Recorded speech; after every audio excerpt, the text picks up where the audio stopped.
The Sean Payton era kicks off in 27 and a half hours.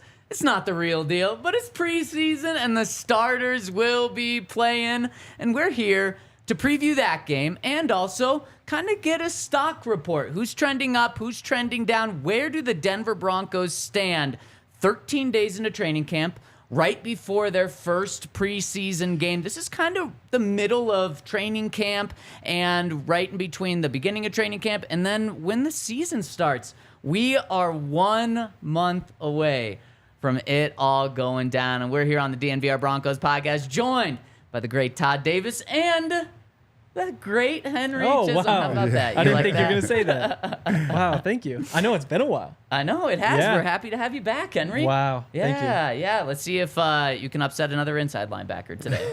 I'm not doing that. I'm not doing that today. Likely you are going to. And Todd, the Broncos are traveling today. They're actually traveling tonight.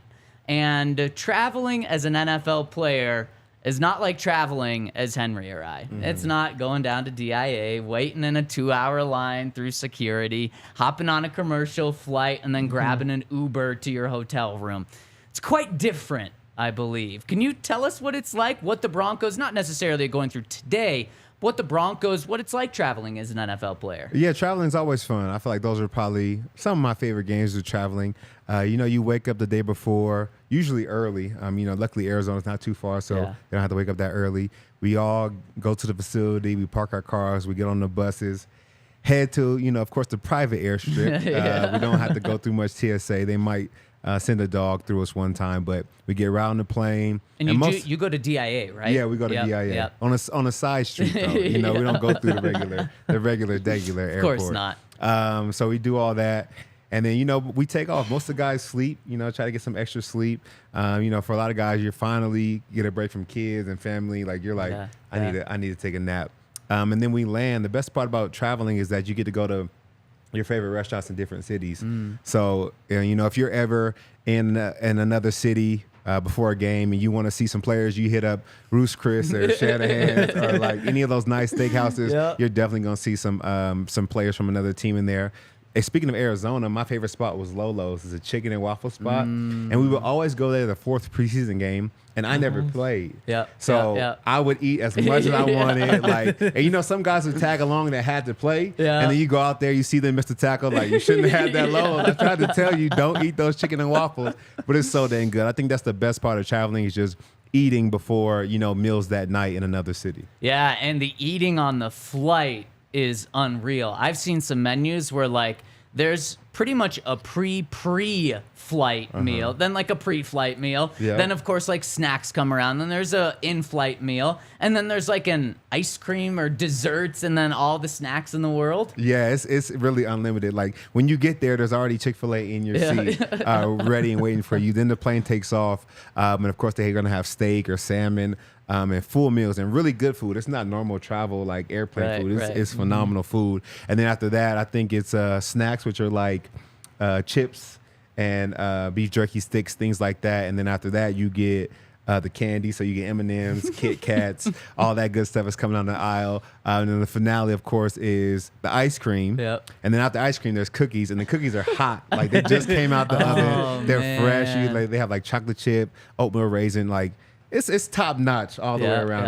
It's a good time. You didn't eat the oatmeal raisin, did you? Well, I didn't eat cookies until after on the way back. That was my one thing. I was like, I gotta stay ready to play, and then on the way back, I'll take 3 or 4. That's what I'm talking about, though. Is what I brought up, I think yesterday, about just some teams, pretty much every team. This isn't just about the Broncos, just serving guys any type of food, and I'm sure you, Vaughn, a lot of other guys were like, no, I'm going to pass up on the fried food for right now. I'll go with the salmon or the lean steak or something. But just giving so much candy available before a game, it's that just blows my mind. Yeah, I feel like they should take it away because the old linemen are not no, I'm not having that. They're diving in with 2 hands, grabbing, putting it in their backpack so they can eat it when they get to the hotel. It's hard to say no, but I know my big boys are definitely not saying no to any sweets. Now, is it any different coming back? Are there extra things? I know there used to be some beer on the flights. In the good old days, back in the day. That was before your time, right? A little bit. I don't know. I think those first years, I don't remember. Fair. The timing was right around close to the same time. Yeah. But so they feed you just as well. Any extra special things if like you win as opposed to losing? Because I think I heard last year, I don't remember the exact detail, but with Nathaniel Hackett, it was something like if the team lost coming home, they wouldn't get the ice cream. And I don't remember if it was ice cream or like some dessert, but it was something like that. And I just got to tell you, players were like, this is freaking ridiculous. That's like that's how you motivate second graders. Exactly. It's like if you do well, No you get your ice ice cream cream. party. Yeah, no Yeah, ice cream for you. No poor behavior. No, we didn't have any of that, but I will say that we usually not ride on this really nice plane with a lot of space for everybody. Everybody gets a seat in between them, and it's really nice. And then one year, we weren't having a good year, probably my last full year with the Broncos. They bring us the tiniest plane, and we all like just chucked it up like, oh, you guys are losing. Like, you're not getting the big plane anymore. You guys are sitting like scrunched up in seats. Yeah. We had enough of paying for the big plane. Oh man, that's ridiculous. I wouldn't think that's happening with a family that is worth between $40 and $70 billion. In fact, the Broncos need to pretty soon get on the New England Patriots plan. You see what the Patriots do to travel? No, what do? They have their own planes. That's it. The Crafts bought their own planes. I think there's 2 of them, too. And they're decked out, says New England Patriots on them. It's not like a Delta plane or a United plane that they rent out. And it has all the Super Bowl trophies on them. And those are the Patriots planes. The Waltons need to do that. Yep. I mean, it's a couple $100 million. That's a They lot. probably don't even need to buy one. Just loan the Broncos one they already have. I'm sure they have a private jet and plane for sitting sure. around somewhere. Yep. And I heard another thing that they did last year, and I don't think this was Hackett. I think this was the ownership, was they made it so every single player had their own like first class seat. Yep. And so it wasn't the small planes anymore. No, that's what I feel like the great organizations do. For a long time, the Broncos, the players sat in the back, and then ownership and GM sat in the front.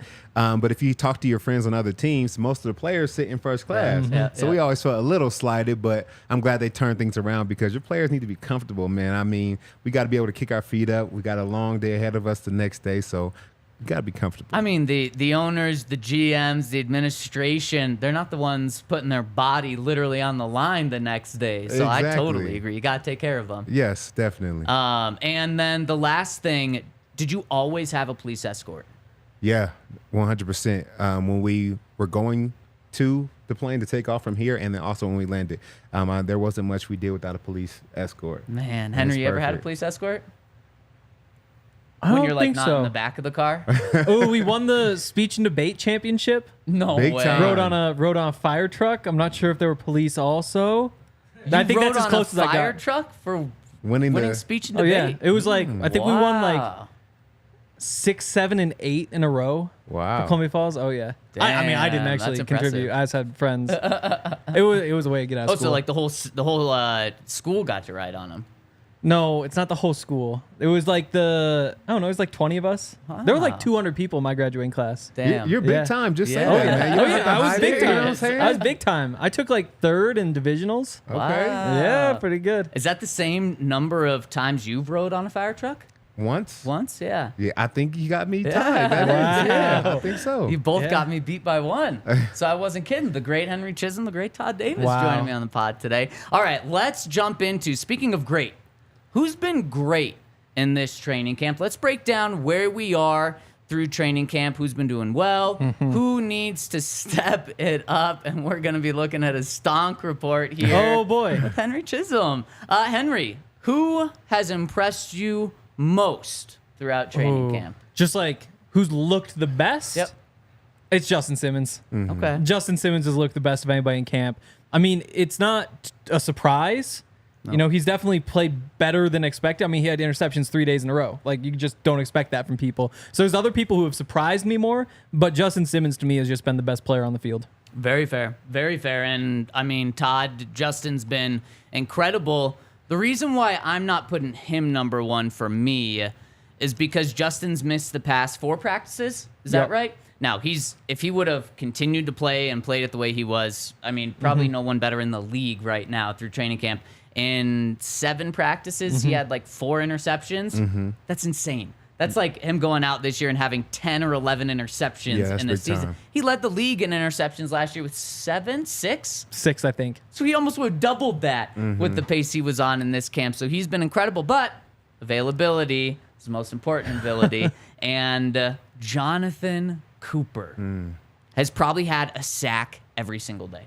I mean, he's probably at like 13 sacks in 13 days right now. So he might be the biggest surprise, but he's also just been the best player out there, which I think is so exciting. Could mean concerning things for the offensive line, which we'll definitely get into the second segment. But another defensive guy for me. Yeah, I think I might have to go defense as well.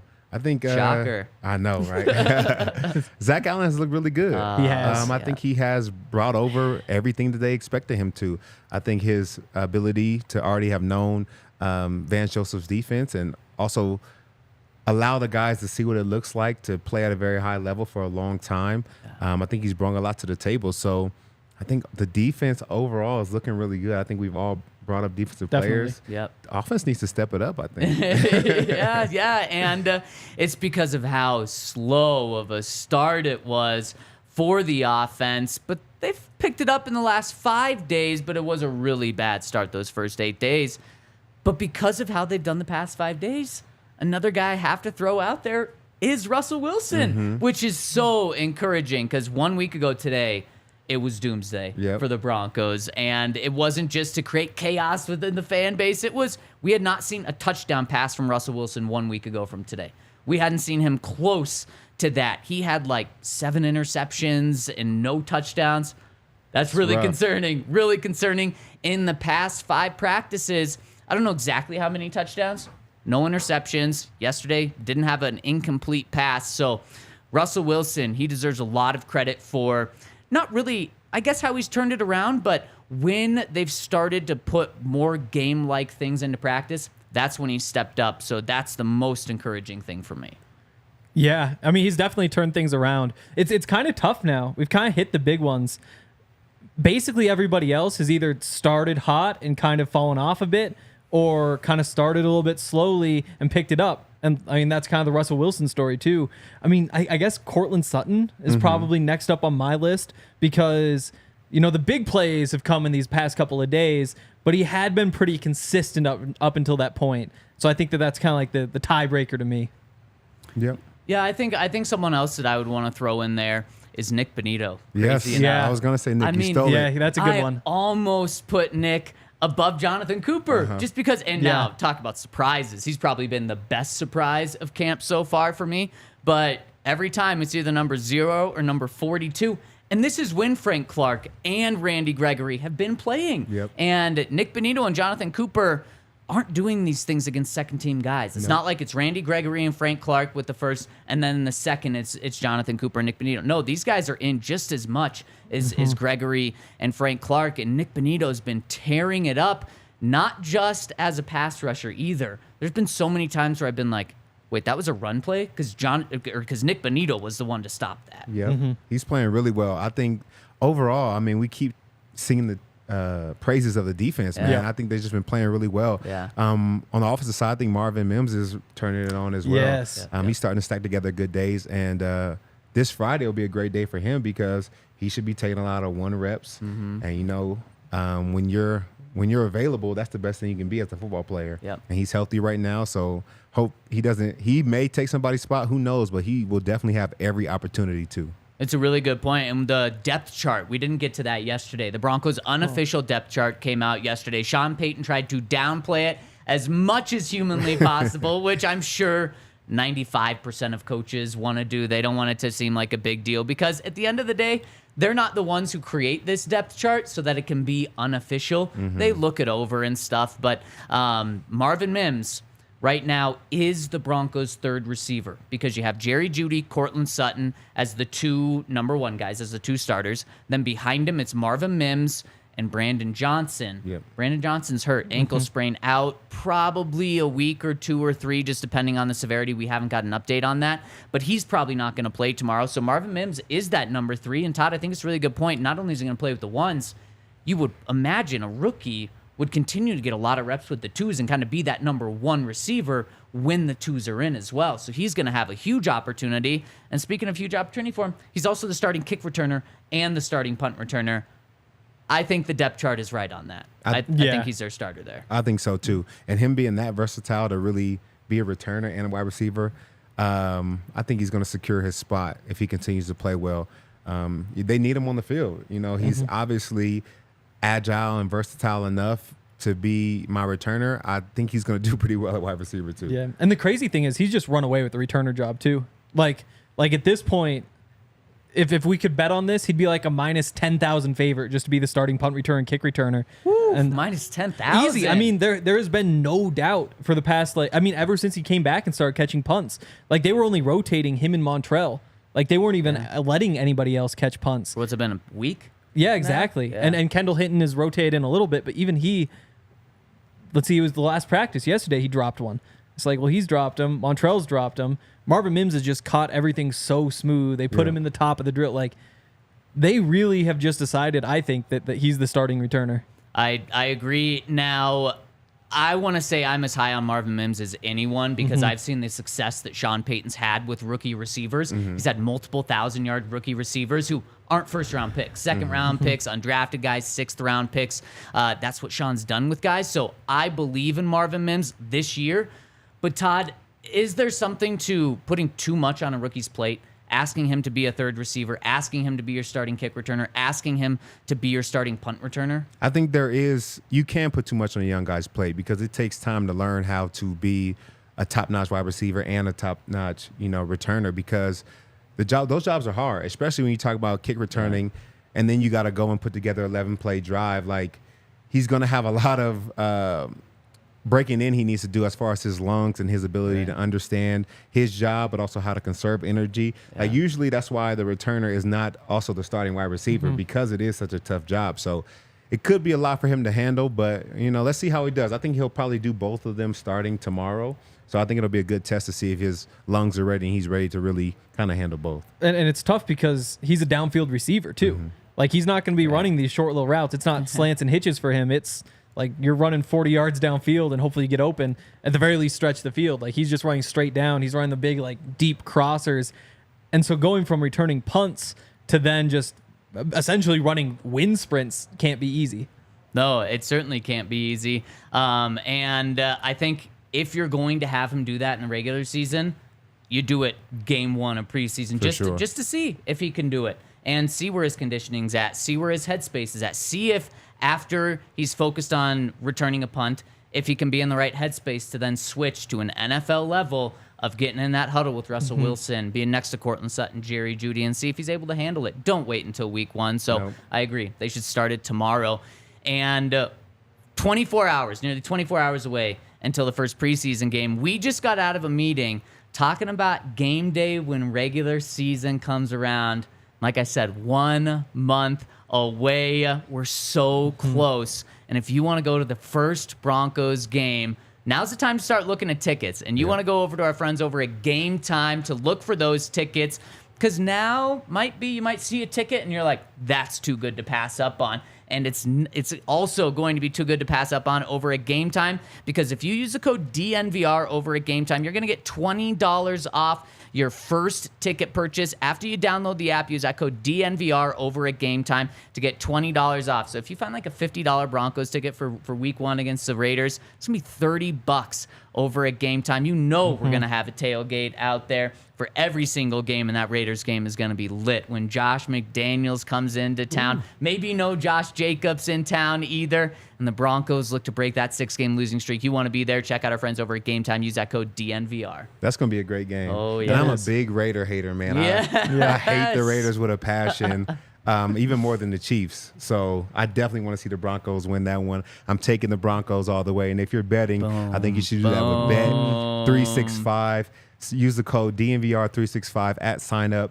You can turn $1 into $200 of bonus bets when you join 365. Download the app, deposit $10, and claim your $200 in bonus bets.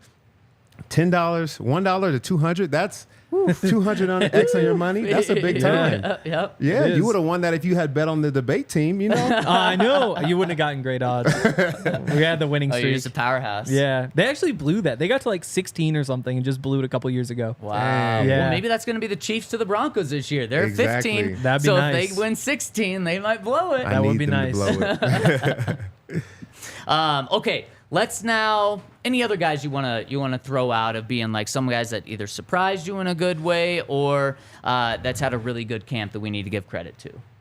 I mean, Taylor Grimes. Taylor Grimes has been he's been one of the best receivers in camp. You know, it's Courtland Sutton at the top. Jerry Jeudy has made some big plays too. Mims is kind of caught up. But after those three, Taylor Grimes has as good a case as anybody, which is interesting for an undrafted rookie. He's one who I'm really excited to see tomorrow. Just so shifty. He gets open. I mean, he's 3 for 3 beating Justin Simmons in one-on-ones. And again, it's one-on-ones. He has the advantage. One of those is like off coverage, and he ran like a little slant. There was one where he put Justin Simmons on the ground off the cut, though, which is notable. Yeah. So he's definitely one who I'm excited to see. So, Hank, you're talking about a back-of-the-roster guy. Give us a number. He's number 13. Boom. Yep. Number 13 Yep. tomorrow. So keep an eye on him. 2 back-of-the-roster guys I want to throw out there.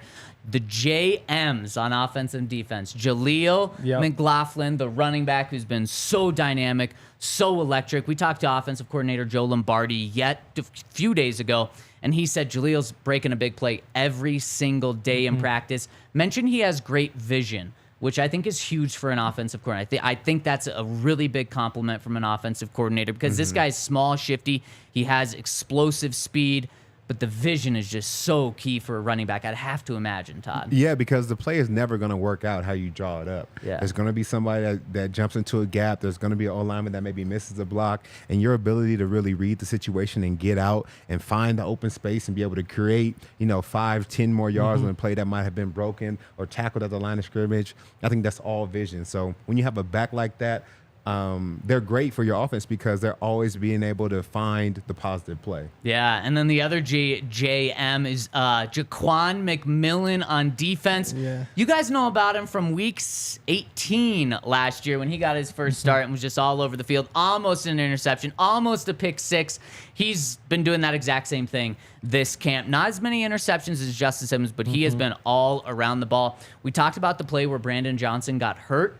Jaquan had an interception on that play because he was able to come out of the break clean, and he's just been all over the field. So number 35, keep an eye on him as well. Todd, anyone else that you're keeping an eye on or that you've been impressed with? I think K'Wan Williams is continuing to stack his dominance, I think, on the football field. They listed him as now unofficially the starting nickel corner, and I think he's earned it. I think he's played really well, even with a cast on his hand at times. He's made it happen. So I like guys when they can prove that it wasn't a one-time thing or just a good year. Like, he's continuing to stack it. He's continuing to come back and show that he can be a big piece of this defense. So I think he's still looking good. Todd, that's such a good name to throw out because behind the scenes, a lot of people on defense like to point to him and say, not he's the X factor, but he's like the most underappreciated guy on defense. And how beneficial is it? Because he's not only a really good slot corner in terms of his coverage ability, but he can blitz, he can tackle. How nice is that for a defense or an inside guy to know that, okay, I don't have to worry as much about getting outside on the left or the right, wherever K'Wan is, because I know he can actually tackle. Yeah, it's important because you need a guy that can do everything. And there was times, even when I played, like, we had really great corners, but sometimes Chris was like, man, you better go make that tackle because I'm not trying to get in there. But I know K'Wan, he's like, this is mine. I'm going to take it. If the ball's coming to me no matter what, that he can get it done and really force things back to you. So a guy that can do everything, being versatile, that's the number one thing you can be on the football field, whether you're a corner or a lineman that can play, guard, tackle, and sometimes center if he goes down. You got to be versatile, and that's something K'Wan has. Yeah, and surprise, Todd, I played corner in high school, and extra surprise, I was definitely like Chris, no, I don't want to tackle. I need the linebackers out there as quick as possible. I want nothing to do with tackling anyone. Okay, let's go to the guys that we need to see more of in preseason, in the rest of training camp. Guys that we want stocks to go the other way. We're probably going to start on the offensive side of the ball, Henry. Yeah. You don't have to. No, I think that's probably a good call. I think Jarrett Stidham's an easy one. I think that there just haven't been many plays that he's made. Because it was every day for that first half of camp so far, we're saying, Russell Wilson hasn't been playing well, but it's not like anybody is really pushing him. Yep. It's not like the other quarterbacks have found any success, except for Ben DiNucci a couple times. But I was a little surprised that we didn't see more of Jarrett Stidham. And maybe it's just because they gave him the 2-year, $10 million deal. You're just like, okay, this guy's going to come in. He's going to make some plays. But I don't know. I just thought we'd see more from him. That's very fair. And like you said, there was such an easy opportunity for Stidham to just play well in that first week of camp. Not for Sean to bench Russ and put Stidham in, but for there to be more conversation outside of the facility around it. And there was zero conversation because Stidham wasn't doing anything incredible. Now, we saw Russ turn it around these past 5 days. There's no doubt that Jared could go out and light it up against Arizona, could turn it around in the rest of training camp. But I agree. I do want to see more of him. Todd, what about you? I think that I want to see more of the offensive line have good days. Yeah. I think we talked about Nick Bonito. We talked about Jonathon Cooper. Yeah. I think our tackles have been getting a little worn at times, and I would like to see them, do better. Maybe have to go against, other competition. I know that we're missing a few for this game, but I would like to see the O-line flourish, in their pass protection and give us some confidence that Russell will be able to sit in a clean pocket throughout the season, that he won't be out there running for his life, and that he'll be able to make some clean throws. I was going to go specifically Mike McGlinchey, but I think you're right, just pinpointing the offensive line in general, because I think the biggest issue has been with both tackle spots, Bowles and McGlinchey, with Bonito, Cooper just running around him, and specifically with McGlinchey, he's going to struggle with speed rushers, and he and Sean Payton need to figure out how to counteract that, because teams are going to see this and say, okay, we don't necessarily want a power guy on McGlinchey because he is big and he is strong. In run situations, he's going to be great because he's a really good run blocker. But if it's as easy as to identify as saying, let's get our speed guy on McGlinchey, it's going to be really bad. So you're going to need to put a Chris Manhertz, a Michael Burton on his side, because it's been concerning so far. And that's maybe why we're talking more Nick Bonito and Jonathon Cooper, more speed rushers than the Frank Clark and the Randy Gregory's in terms of who's been tearing it up against this first-team offensive lines, because it's those speed rushers that are getting to them. But, Todd, there's tons of speed rushers in the NFL. For sure. You have to have some sort of counteracting for that. Yeah, and I think the best way to do it or to counteract it is to kind of if you just put the tight end close to the line of scrimmage, just so he can either chip the outside linebacker as he's coming off, or just get in his way. Yeah. If I can make the outside linebacker go through my tackle instead of being able to go around him, that'll give our team the best option as far as Mike McGlinchey blocking. Yeah. So I think Sean Payton may do a lot, even with running backs, chipping on their way out or just getting in guys' way. I just don't want him to go around my tackle. Make him go underneath you so he has to go through McGlinchey. Yeah, because it's really quick. A speed rusher, probably smaller. And if you're sending a speed rusher who has to go inside, running into Quinn Meinerz or Ben Powers, who are like 320, 330, big boys, that'll slow a speed rusher down pretty instantly. For sure. Yeah, and I was going through this morning, all 3 of the sacks that McGlinchey's given up, all 3 were to Jonathon Cooper. Just kind of interesting, just because I was curious. I was just searching his name in all the notes. But I actually go the other way. It's the power rushers that concern me. It's that big, long body. He just gets pushed back. Those are what stand out in my mind going back is, Randy Gregory last year tossing him aside, Frank Clark, Max Crosby. But yeah, I mean, it's also been Bonito. It's the little guys who can dip underneath. I guess maybe that's what's concerning is that nothing's really going well. We're nervous for the speed rushers and we're nervous for the power rushers. What hope do we have right now? We run the football. We run the football. Exactly. And that's someone, I guess, that I'm encouraged about is Javonte Williams. And I should have given him a shout out when doing this. He's missed 1 day. This was a guy that was not supposed to start training camp. This was a guy that was not supposed to start the season. This was a guy that maybe wasn't going to play this entire season, having an 18-month recovery potentially. That's what doctors told him, 1 year to 18 months. He's missed 1 day of practice. And in that day of practice, Todd, tell me how crazy this is. Coaches said, you're sitting out today. He still wore full pads, helmet, did stretch, did individuals. And then the coaches said, okay, you are actually sitting on the sideline. If I'm getting a day off, I'm gonna be in a ball cap. I'm gonna be comfortable. I'm not going through anything, and that just shows just how much work he's put in. Yeah, I think he's showing like I'm ready. It's not me pulling myself out. Yeah. Like I'm ready to go. The coaches want to give me a day, but if I have my way, I will be out there. Because I mean, I love his hard work, his hustle, his mentality. He's not taking days off. He doesn't want to have a day off. He'd much rather be out there grinding with his guys, and I think that shows that. Yeah, I think it shows it as well. So really impressed with what Javonte's done. And when we're talking about the line, why I think it's important, you said the entire offensive line, not just the tackles. There's been way too many times where Alex Singleton or Josie Jewell in a real game would have decapitated Russell Wilson or whatever quarterback is back there. And I don't think that's ability. I think that's just communication. It is. And that's something where a new offense, you're going to have communication issues. Now, hopefully you can get rid of those as many as you can before week 1. You're still going to have those.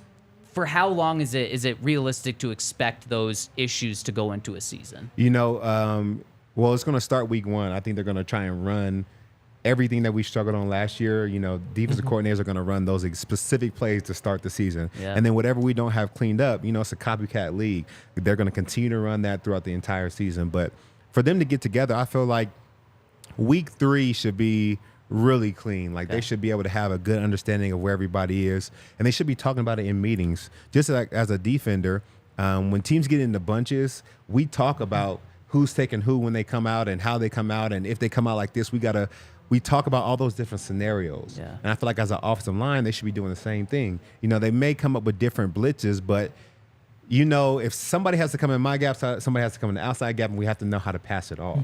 So I think that, you know, week 3 is a good point where they should kind of have things bottled up and contained and kind of have like a good understanding of their job. I've always wanted to know that, and I ask unfortunately, Broncos have had new offensive line coaches, new offensive coordinators, new schemes all the time, and I know it takes time to get chemistry with an offensive line, and every year I'm asking the offensive coordinator or a lineman, how long does it take? Oh, you know, we'll get it soon. We'll be there soon. Garrett Bowles a couple of weeks ago said, in a couple of weeks we're going to get rolling. They never tell me, of course. But so I'm happy to hear that it should be early in the season. That is something where I don't expect perfect in week 1, but I'm glad it's week 3 and not week 10 where we should be expecting that. I'm also curious how much they're allowed to change the protections right now. Because, you know, Sean Payton will call in, like, here's the play, here's the protection. Obviously, if you're Russell Wilson, you don't get to go up to the line in practice and say, hey, let's audible to this play. So I wonder how much he's allowed to change the protections. There's a part of it where it's just, hey, we got these 5 guys. We see these 5 coming. But I wonder, I'm not sure if you have any insight, but I wonder how much they're allowed to do at the line of scrimmage at this point. You know, I think Sean may be holding off on that because sometimes you can change the play and then sometimes it just is what it is. Because not every play has a good check to it, or not every play you can check into something that you would rather be in. Sometimes you got to live with it down and find the best play. So I think he's just putting them through, I guess, the hardest part, which would be we lined up to something, it's not favorable, but we got to figure out how to block it. And I think if you can figure out those scenarios, when you can check or when you can change to a play that works for you, it's easy. That makes sense. And just to piggyback off that, one thing that Sean is not doing in practice, I can't imagine yet, is trying to help Mike McGlinchey out against those speed or power rushers. He's not trying to put him in an advantageous position to win every single down like he will be in the regular season. He's not game planning for this defense right now. He wants to see what Mike McGlinchey can do, what every individual player on offense can do. And I think he's going to realize, okay, at least right now, until he can prove otherwise, we do need to give him that help. But right now, I'm not giving that help because I want to see what else other people can do. Exactly. It's all a test. And with Sean, he's testing you every moment and writing it down and taking mental notes. He wants to see what everybody can do because that way he knows how to use them the best. We talked about it before on this show. He allows players to be their best selves, and he's only going to ask you to do what you do best. So he's going to ask McGlinchey to run block a lot. And then, you know, when it's pass plays, I can't necessarily get another guy in there, but I'll help you out and throw your bone in. So then in preseason, do coaches take that same approach as in training camp of we just want to see what you can do against a different team? Or do coaches say, okay, let's actually try to put you in advantageous positions? No, they're just going to see what you can do against another team. I don't think they're going to put you in the best situation because I think sometimes that will be giving away too much to opposing, coordinators. If I start showing you how I'm going to help my tackle out, then you're just going to move your guy to the other side and see if he can do better on that side. So they try to hold as much close to home as they can without giving too much away, I think. So as vanilla as it can be tomorrow. Yeah, very. In terms of It's game almost plan. we almost don't even study preseason film. Yeah. Like when it's time for week 1, we go back to maybe like week 16 or 17 of last season to kind of see how they ran things, or if a new offensive coordinator comes in, we go to the team he was at prior. But we don't really watch preseason film to get ready. We kind of know they're not showing us much. They're going to be vanilla. They're just getting guys ready. Yeah, and earlier this week, Sean said that today is when they kind of focused their eyes on Arizona for the first time, but not even in a game planning way. He said, like, we're going to pretend to come out of the tunnel in Arizona and go through warm-ups like we will in a game. And so it's really the most basic, fundamental parts of pregame that they practice before the preseason game, not even like looking at Arizona tape at all. And then the other thing he said was that they won't use motions very much. Yeah. Like anything that could cause like a hiccup in the play, they're just not interested in trying it because they just want to let the players play football so they can see what they can do, which is interesting because you always watch these games and you're like, wow, it's kind of boring what the offense is doing, kind of boring what the defense is doing. And it makes sense that some of that's, you don't want it on tape. But then there's also the part where if they screw it up, then all of a sudden that's one of your 60 plays or whatever that you don't get to see how whoever it was did. Yeah, exactly. And if someone screws you up, you got to call our friends over do. at Backus and Schenker. That's 222-2222. If it's any sort of injury-related accident, go to coloradolaw.net or call our friends Backus and Schenker because they are going to help you. And the great thing is, free consultation, free when they work on your case, and you don't pay until they win. And speaking of winning, they've won over $1 billion for their clients. That's just as much as Phil Mickelson has bet in his life, apparently, according to a report today, which is wild. Backus and Shakers won that amount of money, so they are winners. So call them at 222-2222, whether you've been in an automobile, pedestrian, ride share, any sort of accident, give them a call where they will help you for free until they win your case.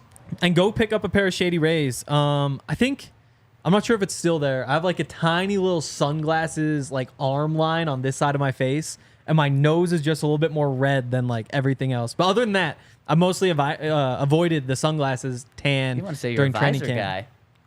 I'm You have not Sean a Payton visor in your guy. head. A visor doesn't really make sense. Like my hair just it would just stick up. It's dude. perfect. I look like a pineapple. It would just go Are straight you up. a visor guy? Well, when I start growing dreads, Yeah, for yeah, sure, that's because true. the hat doesn't really fit. It's sitting way high on my head. Now I look goofy, but the visor keeps a nice covering for shade. Yeah. My hair gets to flow in the wind. yeah. I think it's a good combo. Wow. You and Sean Payton. Yeah. Although Sean's been wearing a lot of hats. Which is interesting because, it was Josh McDaniels who I was going to have like a look. They had the visor guy before and the visor guy now. When Josh McDaniels was with the Broncos, he also wore hats. And the rest of his career, he's worn visors also. So I wonder if it's a Denver thing. Maybe there's not enough Broncos visors? Maybe Sean was not. wearing one yesterday. Huh. So he has one. Yep. But go get yourself some Shady Rays, especially if you're wearing a visor. Just completes the vibe perfectly. And you can get 50% off if you buy 2 or more pairs of sunglasses if you use the code DNVR at shadyrays.com. They're great sunglasses. If you lose them, you break them, you get them replaced for free. They've been rated 5 stars by more than 250,000 people. Todd, what are you looking most forward to tomorrow's game? What do you want to see the most? If you got one wish for the first preseason game, what would it be?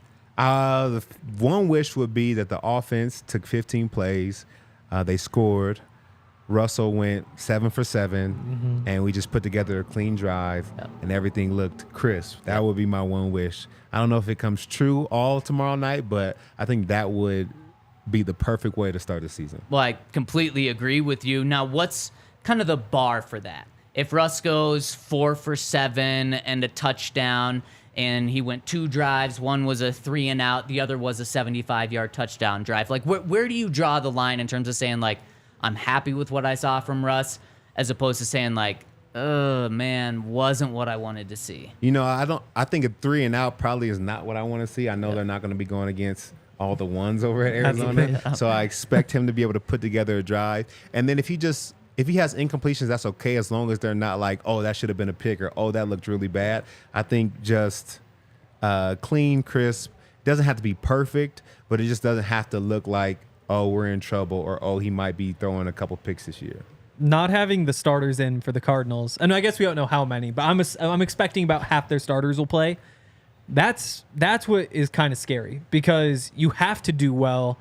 Otherwise, the sky's falling. Mm-hmm. And I don't want to live in that world where Twitter's annoying and we've got to come on the show and the comments are all negative. But it does feel like tomorrow should be a game where, 100 passer rating shouldn't be hard. Mm-hmm. Like, you should be able to go out there and get that done.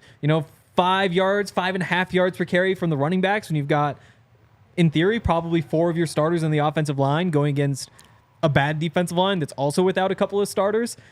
It should just be nice and smooth and easy, and I'm just a little bit nervous that it won't be and that tomorrow night's going to be kind of stressful. I think the Cardinals, in my opinion, are prime for the number 1 overall pick this year. Yep. And then they're playing most of their backups. Uh-huh. So I think you're talking about the Cardinals starters being kind of like low-end ones, maybe actual backups to start with, and then they're playing their backups. So you're talking about like, you're really playing against 2s and 3s. Yes, for sure. So Rush should look sharp, but I don't want it to set ridiculous expectations. This is his first game with Sean Payton. This is his first game in new offense, first game in, 8 months, and the entire offense as well. So I think, Todd, you're right. You're spot on. Like, let's 60% completion at least, no interceptions, or at least more touchdowns than interceptions. If he somehow plays 3 possessions and one of them's a pick and the other 2 are touchdowns, it's more good than bad. And that's kind of at the end of the day what I want to see. More good than bad without disaster. Yes. So like you said, no really bad throws or anything like that, which we did see for the first 8-9 days of training camp. Show me that those were just learning things, and you were trying to see what limitations you had. And then these past 5 days show that is who you are. Yep. And I understand having a rough start. I'm golfing a lot now. And if you come with me the first 5 minutes warming up on the range, you will think I can't play. Just wait 5 minutes and I'll start hitting some bombs. And you're like, oh, this guy might be pretty good. I need to warm up. So that's all he was doing. He was warming up. And that's like the first week of training camp is like the first 5 minutes of being on the course for hours in terms of a season. The first week of training camp is 1 week of 26 that you're with the team. Yeah. So, I mean, it's very, very minuscule. And so I'm told if he comes out and plays well, I'm willing to forget that entire first week of camp and just be like, he's played a full week of really good football, including a game. You don't remember those first 5 minutes when you're on hole 4 and you're like 1 under. Yep. Yeah.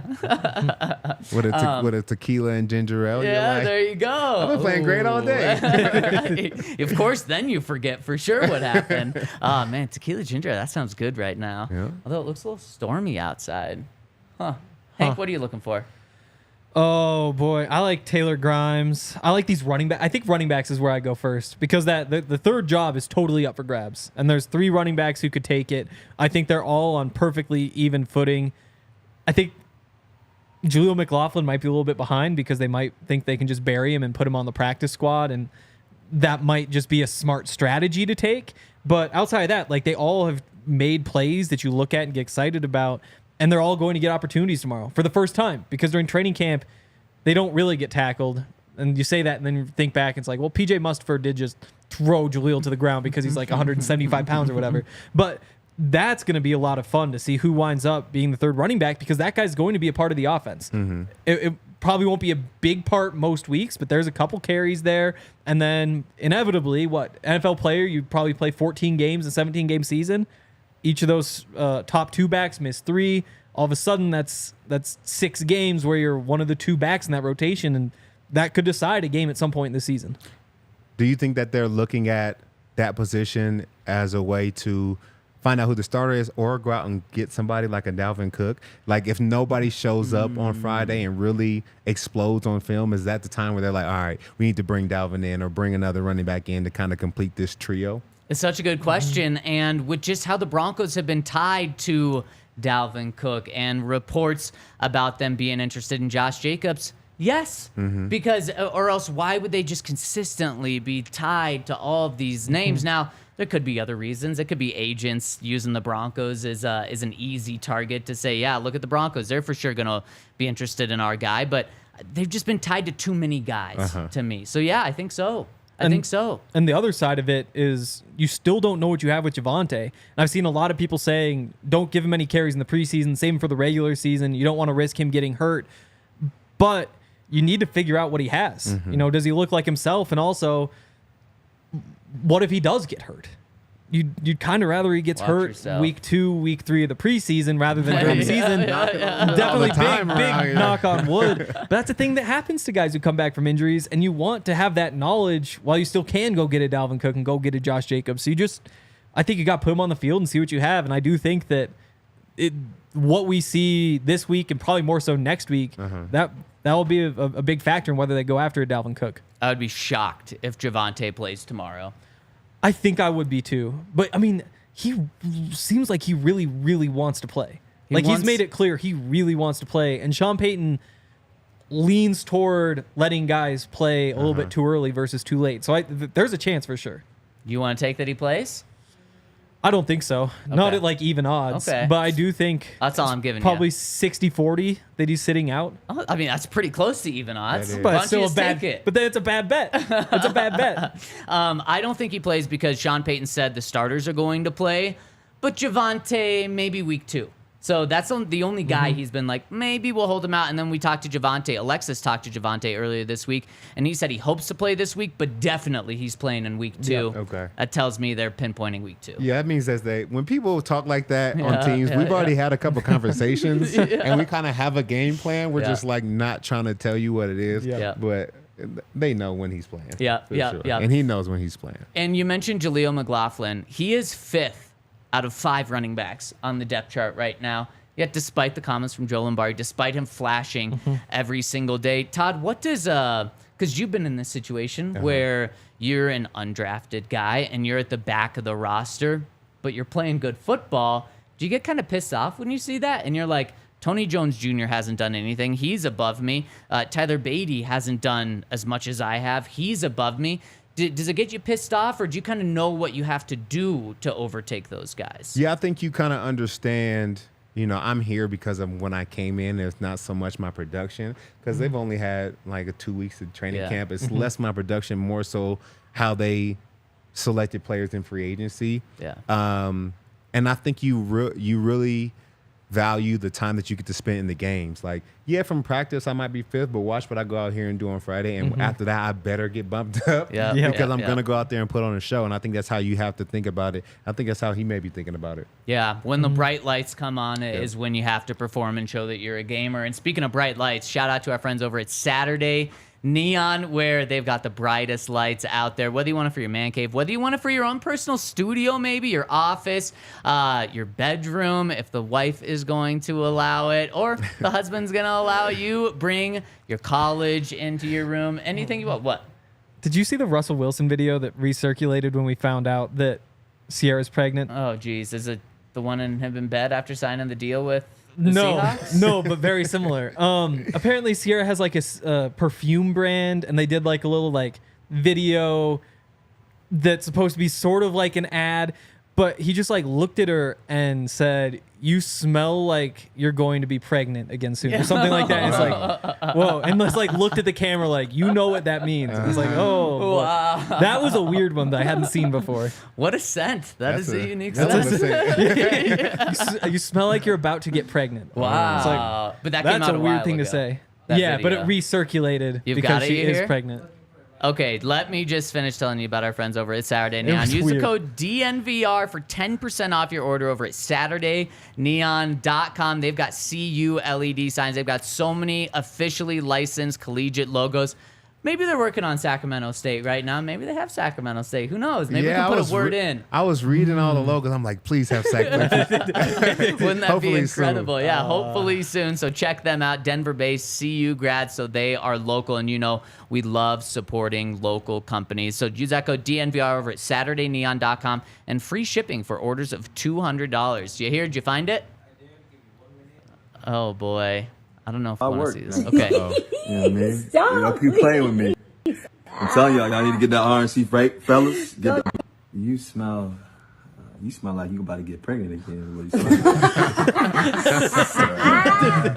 You always got to go You there. getting all up close to me like that. Oh my I'm telling gosh. you know how I work. Like, you know what I mean? Don't you play with me. I'm telling y'all need to get that RNC break, fellas. Get the RNC break. I'm telling y'all, it's I don't know how that got lost in all the Russ videos. That's a great hilarious. one. That's a classic. Wait, do we That's know when that was hilarious. from? No, I haven't seen. I saw it pop up again. Sierra laughing in the background.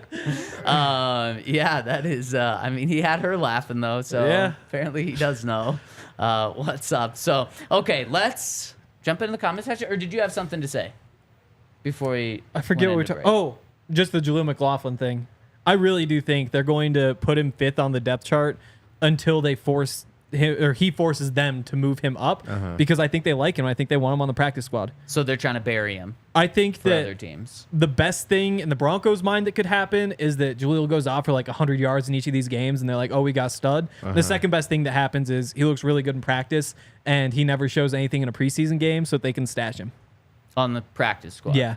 Man, I feel so bad for Jaleel. I feel Yeah. so bad for That's those how the guys NFL where works, it's like, though. man, we just really want to stash you on our practice squad. We Yeah. like you so much. I mean, that's kind of you. Yeah, I mean, when you're exactly. getting Yeah. calls from other teams to bring you on their 53, clearly the Saints wanted you. Mm-hmm. They wanted to stash. That's what they did for a couple of, was it months? Yeah, it was a couple of months. Yep. Yeah, because Broncos got you in October. Yep, in October. Yep. So I think, you know, as an undrafted free agent, you're happy to be in a room, whether it's practice squad but you know that you can play. But the good thing about the practice squad players is most of them get a shot in a regular season game. Like you don't stay on practice squad for long. I think for me, I maybe was on there the first 2 weeks in the season, and I played the third week. Like, so sometimes your opportunity comes really quick, and you just got to make the most of it. It's not the worst thing in the world, especially as an undrafted free agent. I'm happy to be here. Yeah. You know, I could be sitting at home. A lot of my college friends, depending on where you come from, didn't even get a shot. So, you know, stay in faith, whether it's practice squad or the regular roster. Being in the building, you're in a good position to really make a name for yourself. Man, only 2 weeks on the practice squad's incredible. Yeah, For anyone, but especially an undrafted guy. It worked out. I mean, I think somebody may have gotten injured. I never want to see anybody get injured, but Sure. you're always It's you're gonna always happen, happy. though. It for was your Yeah, good chance, for you objectively. you know? Yeah. Yeah, for sure. Yeah. All right, let's hop into the comment section. Got a couple super chats here. But first, before we do, hit us with a thumbs up. We'd really appreciate it. We're coming to you. Broncos didn't even practice today. We're podding today. So hit us with a thumbs up. It really helps us out. Also, we've got a whole new lineup on this squad. Make sure to give us a review on podcast if you're listening to us. Hit us with a 5-star review, whether you're listening on Spotify, Apple, wherever that is. Let's get to 1,000 reviews on both of those. And also, come to the DNVR Bar tomorrow night for Friday Night Live. We're all going to be here. Starting around 6 p.m., we're going to be doing a pregame show around 7-ish. So whether you're able to make it to the bar or not, make sure to tune into YouTube for that. And, of course, we've got our postgame show, which is going to be on YouTube. And on the podcast side, what'd I say you hear? I'm looking at Hank. It's nothing to do with you. Oh, of course, we're looking at Hank. The- It always makes us comment. laugh. The guy in the chat said gum on the bottom of my shoe, and I looked. And Hank on the chat's like, oh, you made me look. Yeah, That's pretty good. That's with a pretty little good. typo in there. Also, that fragrance is 2020. Might That's what have it's to called? pick that. Oh, Wait, that's when it's from. Yeah, with that video's from like 2020. Really? Did they have a Really? kid after that? how old is Win? Yeah, Win's Win's young. the youngest. Win's really young. Yeah, Win might be too. So, I feel mean, that weird makes sense. knowing the names of the kids. Like, because I've never, like, it's not like I've talked to Russ and Russ has, like, told me about him. It's just like just from know the their internet, names. I know the names of his kids. Yeah, but when they have, 60 million followers Definitely. on Instagram combined and they're showing their kids, you're not like creepy, Hank. No. It's just Sometimes like, you are, but not this time. it has like some Kardashian vibes to it. Are you a big know? Kardashian fan? No. Oh, no. okay, I'm actually okay. big anti-Kardashian. Oh. Yeah. Anti. Yeah. Yeah, I've just, I don't know anything about him, really. They like basketball players. I know that. that's the big thing. Occasionally you see a basketball guy with one of them. Win was born the 23rd of July 2020, but this video came out after that because the fragrance was released in November. Okay. So you're looking at the end of 2020, and he was born in July, so it's about a couple months difference. So There we Russ was go. wrong then. Russ doesn't know what pregnancy smells like. That's a weird way to say it. Yeah. I mean, she's pregnant again now. We could probably move on. All right, let's hop into the super chats. First one coming in from our friend B Had Moon says Hankerton is finally back, so I can ask, who should we be the most hyped to see in the third and fourth quarter on Friday? And what's your favorite line on this game? Love the pod, and of course, Denver Broncos for life. This Back is of the my roster, kind of Hank. person. Yeah. Because I could literally sleep through the first half of this game and not care. Like, there's nothing that this offense could do to make me think, like, oh, they're going to be great. Or, like, oh, I have no faith in them. Like, it's just preseason football. It doesn't matter for them. But We all need a Hank on our show, because I could sleep through the second half of the game and be totally fine. But the guys at the end of the roster, I mean, Sean Payton said it. For a lot of them, this is the most important game of their life. Like, this is what's going to determine whether they wind up in the NFL or not. Half these guys are going to wind up on an active roster, or I'm talking about undrafted free agents. Half go to an active roster or practice squad. Half are just done with the NFL. Like, it's ridiculous stakes. And I can't imagine being in that situation. But from this side, like, it's good TV. Like, that's why people watch Hard Knocks. So, yeah, for names, I brought up Taylor Grimes. I can't wait to see him. I think there's a real chance that he goes absolutely insane because he's cooking just about everybody on that defense. Like, he's doing ridiculous things. Like, he stacked Isang Bassi and was like running up the field, knew he had him on his back, was just like jogging a little bit, throws like this fake outbreak, then just snaps it back in, has like 10 yards of separation. You're like, that's it. Isang Bassi's a guy who's been in the league for a while, and you're just toying with him. So he's the big one to me. Then the three outside linebackers, we'll go with them, with Marcus Haynes, Thomas Incoom, Chris Allen. Haynes has looked the best. Incoom's the guy who they gave the most money to of any free agent, undrafted free agent. And he's also listed ahead of the other two on the depth chart, which is interesting. And one more, and then I'll be done. Nate Adkins, the tight end from South Carolina, who's in front of Alberto on the depth chart, who Sean Payton said in June, we could put him in the tight end room. We could put him in the running back room. Like, he's that F-back in their offense where they could put him in line. They can drop him off the line of scrimmage. He was an FCS guy, went to South Carolina last year, had 2 catches for 20 yards in the first 10 games. Then the last 2 games, they played Clemson and Notre Dame. He had the game-winning forced fumble against Clemson, and between the 2 games had, I think it was 13 catches for 160 yards. So this broke out when he got the opportunity, and he's flying up the depth chart. Number 4 tight end, like, legit might make the roster as an undrafted free agent. Are you talking about, is that like the Broncos version of Taysom Hill without the quarterback ability? Yeah, but I've been scared to say it. But yeah, that's exactly it. Yeah. That's definitely a guy you got to keep an eye on, because Sean loves to have someone like that with that versatility. Absolutely. And I mean, Taysom Hill, they found while scouting Max McCaffrey. So Taysom Hill was definitely not a big name coming out, and Sean was able to find him. All right, next super chat coming in from Greg S. says, for those who like to see our players speak and like knowing what's being spoken about, can we please get mics for the reporters? He's talking about questions, I imagine, at the press conferences. Yeah, that's not on us. That's on the Broncos. So There is a mic that's right there. there's 2 mics. Yeah, that are and they right must there. just be like, I know there's different kinds of microphones. There's the ones that only pick things up. Like, they're really expensive and it's like this far away. It must be that sort of microphone and not the one. Because the fact that you really can't hear anybody talk on those is pretty crazy. Yeah. Luckily, yeah. I'm just there, so it I doesn't don't think really they're matter. like on. Maybe they're not on. Yeah. Maybe Yeah. they're They don't fakes. want to even have you picked up on there. No, they don't. Because it's tough watching it, because you're like, you hear a response, but you almost want to be like, well, what was the question? Exactly. Who are they talking about? Exactly. Yeah. Yeah. We need them. We need the players and coaches to just repeat like the names. Like when asked about Todd Davis, they need to be like, yes, Todd Davis is having a great camp. But of course, they're just like, he's having a great camp. So yeah, you're right.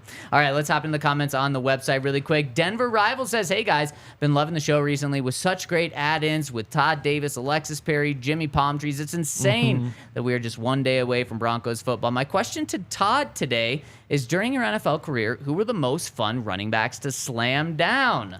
Ooh, there was a couple of them. Marshawn Lynch was definitely a fun one. Because, you know, he's just not going down easy, and it's going to be a little bit of trash talk on the way. But I think we definitely got the best of him.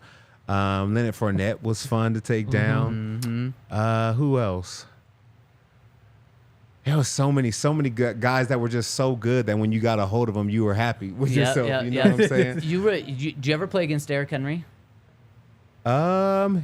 Yeah, I don't think he did much. Yeah, because I think he had like 20 yards that game. Nice. 22 yards. That was Literally the Drew with the Lock Broncos, game. That yeah. was the first. That was the pandemic game where Yeah. Drew Lock Yeah. started, and I remember that one very specifically. I remember saying crazy things on Twitter about that game. Because they just knew he was about to run over us. They had that giant offensive line. I think he literally had like 20 yards. Yep. Yeah. The Broncos defense, outside of literally like Josh Jacobs, has been great for the most part against elite running backs. You absolutely remember the game. Ezekiel Elliott and the Dallas Cowboys with Trevor Siemian, a quarterback, came into town.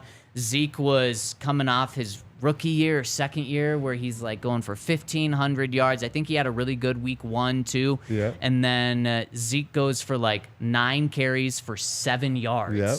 And it's just a beat down, 41-14 or something. Aqib had a pick at the end of the game, and you guys just dominated Dallas. I think the whole defense got like a game ball after that. Yeah. Because I think we tore them down. It's so funny because I have so many relatives from California that are big Cowboys fans. But that's like the only time I played the Cowboys, so I don't want to hear anything about the Cowboys because they didn't do anything against us. No. And that was supposed to be the best offensive line in the NFL, that no one was supposed to stop them until literally week 2 comes around. Exactly, and it was over. Yeah. And I feel like after that, it was kind of like downhill for them. Like they had so much hype, and then we just whooped them so bad. Yeah. Like I think nobody was afraid of them anymore. Did your family still cheer for the Cowboys when you were playing for the Broncos? Not my When they good played 'em? uncles, not my Okay. good family members. I definitely had a few that would wear like my jerseys when I played and then Cowboys jerseys when I wasn't playing. And I actually have an aunt right now who's a big 49ers fan that my mom had to get on her because she wore a 49ers jersey to our game against the 49ers. And my mom was pissed. Like, she was like, how dare you? I got her the ticket. She's sitting next to my family. You have a 49ers jersey on? So, family is family. They always are going to root for you. But I do have a couple of family members that like to, go their way, their own way. I'm sure in most families, there's probably a couple people that are like, nope, I've been, bleeding this other color forever in my life. Yeah, I'm who cares sticking about with it. real blood? Exactly. That's good. I did forget the second part of the super chat. Are there any good lines for this game tomorrow? Oh. I think the spread's like 5.5. Broncos? Yeah. It's probably a good bet. I'm not giving up 5.5 points in preseason game. This game might be like 13-10. It might be like 6-3. It's Do a you know what preseason the football over-under game. is? I don't. But what I really like is the money line, which I assume is pretty heavy for the Broncos, just because they're going to play starters. Just take it anyway. Just if you bet $10 and it wins you $4, hey, at least you won those $4 and you didn't lose them because the Broncos are going to win tomorrow. And then think they also, would, too. you're betting $1 over at Bet365 and you're getting $200. True. Yep. So, Yeah. there you go. All right, next comment coming in from The Count. Says, with a pass rush that seems to be improved, let's hope so, and a stellar back end in coverage, should we be expecting a rush and cover type of defense from Vance Joseph? Not only is this my favorite kind of defense, but it sounds a bit like a spy novel, the Russian cover. What say you? Love The Count. Yeah. Count, man, you're always keeping us on point, man. It's true. I think I like him a lot. I think so. I think this will be a good scheme for this defense, especially if, like we said, if they can play with a lead. They have the rushers to do it. They have the depth to do it. And I think it's going to allow, Justin Simmons and Pat Surtain and K-Jack to really play one-on-one with some receivers in the league and be able to, win their downs. When guys are under the rest, they make some crazy throws. I expect Justin to have a lot of picks this year from, the front end, really to be able to being able to get after quarterbacks. So I think so. One of the toughest starts to the season for the Broncos, if the Raiders have Josh Jacobs, might be the Raiders. The Raiders aren't a great offense, but the Broncos should be able to shut down most passing attacks. That shouldn't be an issue. Even having Davante Adams, the Raiders probably aren't going to try to win by throwing the ball just, 50 times in a game. If they have Josh Jacobs, it's going to come down to stopping that rushing attack, and then they could just pin their ears back and kill them if the Broncos get a lead and they force the Raiders to throw. Yep. That could be such a great start for the Broncos defense. A major if, considering Josh Jacobs is 7-0 against them. But That's Josh the thing. Jacobs has to show up on the Raiders to Yep. be there. I believe the Raiders' first unofficial depth chart didn't even have Josh Jacobs listed on it. So he's giving them the middle finger. They're giving it right back to Yep. him. A great place for the Broncos to be. Absolutely. I hope they just, that situation keeps going on. Because I think sometimes, the front office feels like, if we have a chance to win a Super Bowl, then we need to spend the money to do that. The Raiders know they're not doing anything next year, so they're probably sitting there like, I don't want to spend any money because we bring this guy in, we pay him the top dollar for us to have another losing season, which we're going to. I think they know that. Yeah. I think guys know and teams know. We knew when we were supposed to win a Super Bowl in 2015. In 17, we knew. We also knew how we were lucky if we make the playoffs. Yeah. It's so trim. And the front office, you also have to be realistic because if you know you can't do it this year, why would you not try to carry over $15 million in cap space to next year, where then that can help you a little bit more? Yep. So you're spot on, Todd. All right, next question coming in from our friend Bronc Euler says, since Payton was hired, there's been the expectation that the Broncos will adopt a more tough physical style of play. I don't think this team has been that physically imposing since 2015 and 2016. There was a lot of talk physically during Fangio's run, but I don't think it materialized consistently. Have you seen or heard anything out of training camp to indicate that we're really adopting the smash mouth identity? The AFC West needs a bully, and I'd love the Broncos to play that role. It's the reason why I was a big proponent of Harbaugh during the coaching search, and I hope it comes to fruition. So before we even get into the question, Todd, do you agree with that? That 2015 and 16 is kind of when the imposing physical dominance of the Broncos kind of faded off? I think so. I think that we did a lot of things schematically on defense that you had to prepare for us. We less prepared for you. You had to be able to go against, Von Miller and Derek Wolfe and know how to block those guys up, as opposed to we got to know what scheme you're running, which we did, but we imposed our will, to that extent. Same thing when you're running the ball. I can't have a lot of formations or blitzes or different coverages when I have to line guys up to know how to stop your running attack. When you're downhill running and punch us in the mouth every single play, we got to prepare for that. And it can't be a lot of moving pieces. So as an offense, when guys make it simple on you, I think you do even better. They're not moving guys around. They're not shifting because they're worried about what you bring to the table. So I think we need that back. I think that puts our foot on the gas as opposed to being a defensive driver trying to see what everybody else is doing. It allows us to be in the driver's seat. So hopefully that physicality comes back. And I think there's a lack of physicality on the offensive side too. I think that bringing in Ben Powers and Mike McGlinchey, that's how you add physicality to an offense, because both those guys can just throw defenders to the side and open massive running lanes.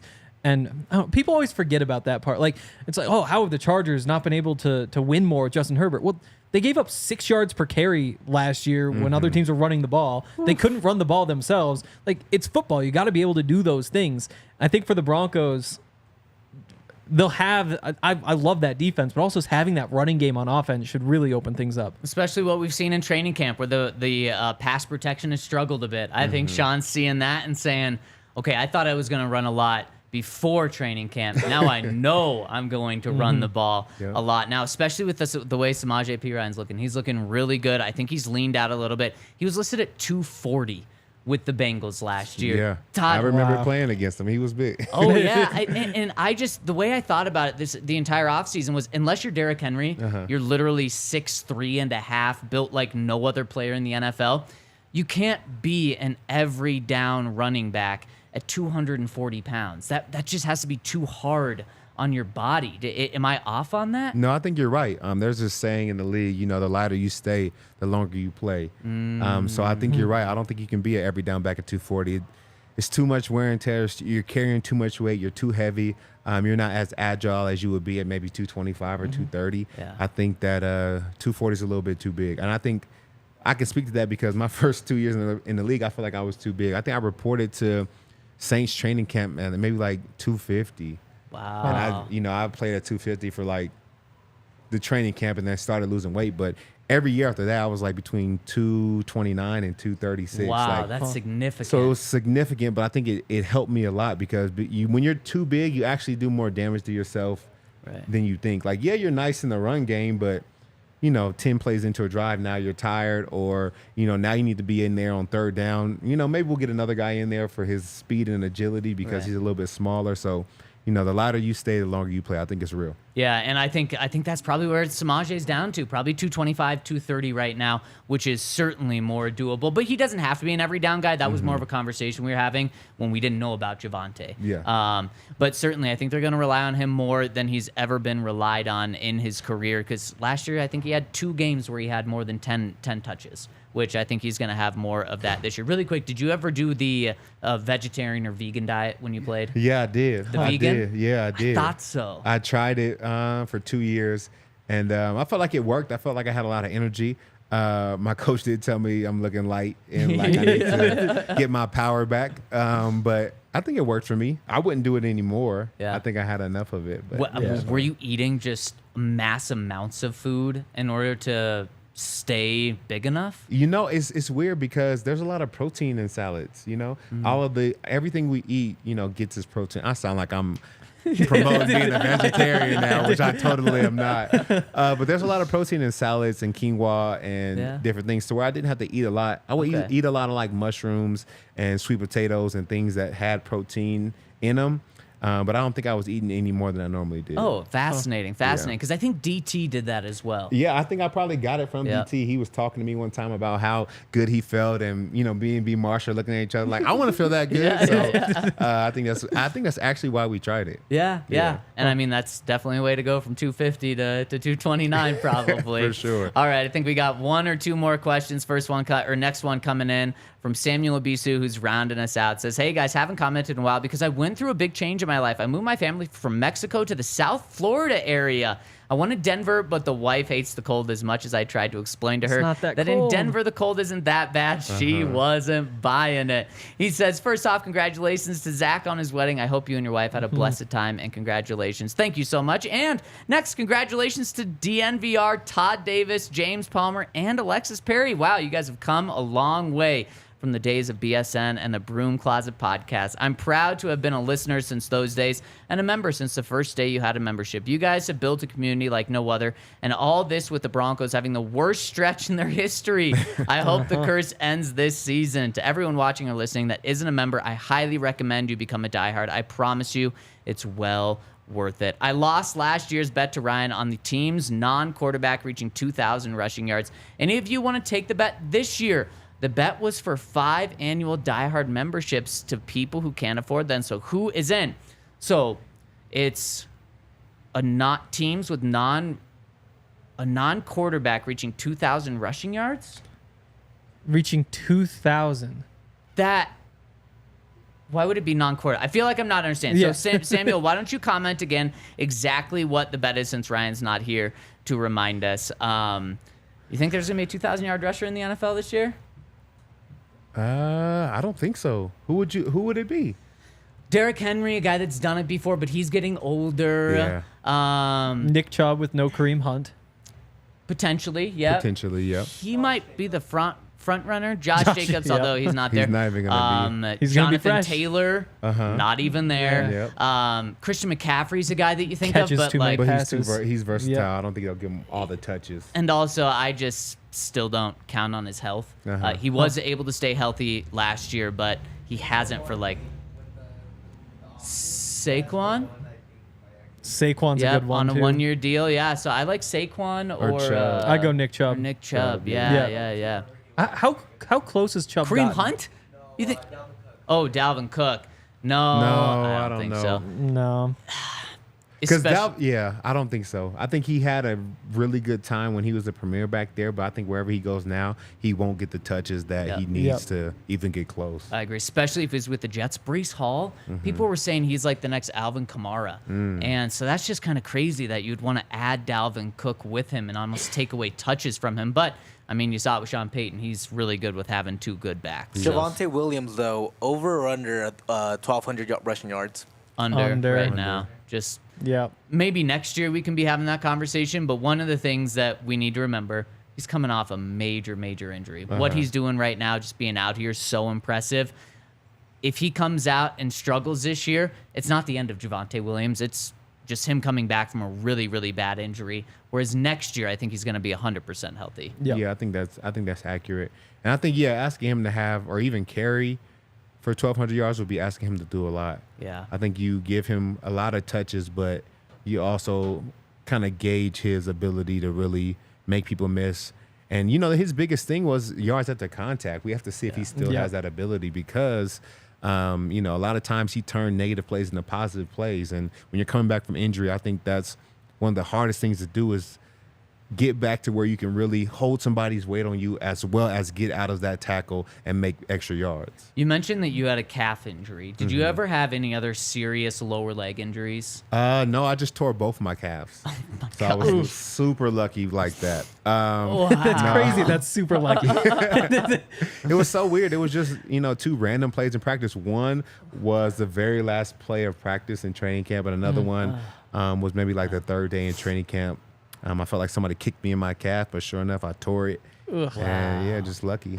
When you came back from that, was one leg, the injured leg, significantly smaller than the other one because you just haven't been able to work it out? Yeah, the calf was. I could do different things like to strengthen my quad or maybe my hamstring, but my right calf when I came back was significantly smaller. I'm like one of those bodybuilders who skips leg days. So it took me a minute to kind of build that back up. Yeah. That's the only thing I'm concerned with Javonte is just he's been grinding so hard. And I think you can see it. When you look at his legs up close, the non-injured one is ripped. It's massive. The injured one is a lot smaller. And I just wonder if that's going to affect, 1, his power, and 2, just how long he's able to stay on the field. So I think we're going to see pretty much a 50-50 split from Javonte and Samaje, at least at the start of this season. I think so, too. All I'm saying is the last player to have this injury almost broke the rushing record in AP. It's true. That's AP. So, Yeah.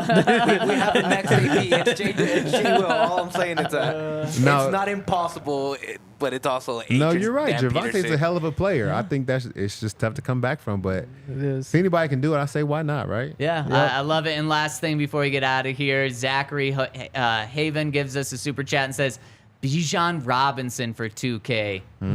Maybe. Now, the only thing with him is they just have so many talented guys in their backfield. But there's giving it to everybody behind the line of scrimmage. They're going to be running a lot. They'll probably throw some short passes, but they'll probably run the ball more than any other team in the league this year.